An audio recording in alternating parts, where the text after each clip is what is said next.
Hi, welcome to Sanchez Odyssey.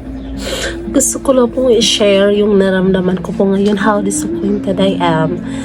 Hindi ko po maintindihan yung feelings na ganito pala yung maramdaman ko. First time ko kasing nalugi yung piggery business ko.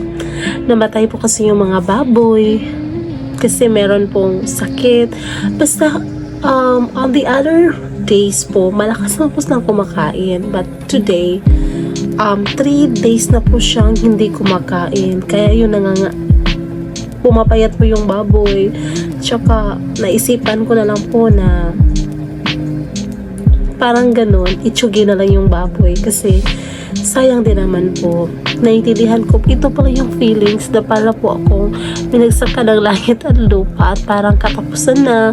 Pero napaisip ko na thankful pa rin ako sa mga blessings na natanggap ko everyday. At saka hindi po ko dapat mawala ng pag-asa kasi I know God will help me. God will provide me another blessings more than from this. At saka hindi naman po ako ang nalulugi ngayon. Marami po tulad ko. Yung mga kapitbahay namin, marami pong baboy na namamatay dahil po may issue dito sa Cebu na swine fever, parang ganun. Siguro affected na po yung baboy namin. Hindi ko po maintindihan yung nararamdaman ko. Ang sakit-sakit po talaga, ha. Para po siyang heartbreak na hindi ko ini-expect.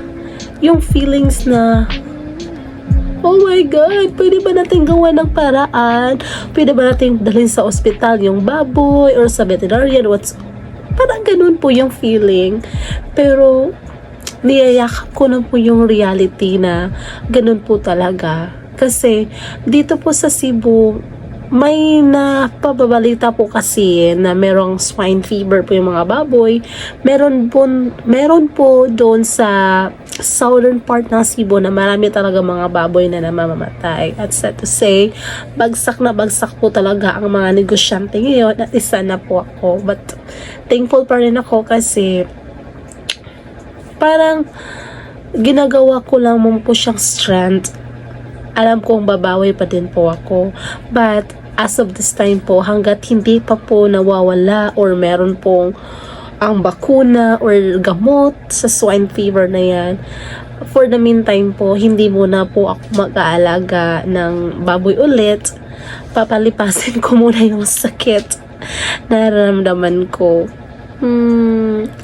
Payakap naman po dyan. Sino po nakakaranas ng ganito? Yung nalugi ka sa negosyo mo. At sad to say guys, this is really my first time na nangyari to ever since when I started this piggery business. Ganun talaga ang buhay. Tama nga po si Kuya Kim na ang buhay ay weather lang. But hindi po siya rason na para sumuko tayo, i-blame natin kay Lord, kay God ang lahat. Parang this is unforeseen circumstances po. We should accept the reality and start moving on na lang in the future. Hindi po yung dahilan para magmukmuk tayo, pero to be honest, umiyak po talaga ako. Kasi hindi ko maintindihan ang nararamdaman ko.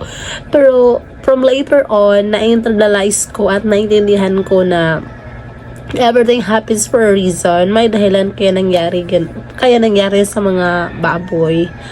At I'm hoping na sana mawala na ito. Sana sa lahat ng mga negosyating tulad ko na hindi po tayo susuko guys. Laban pa rin tayo. Okay? Laban!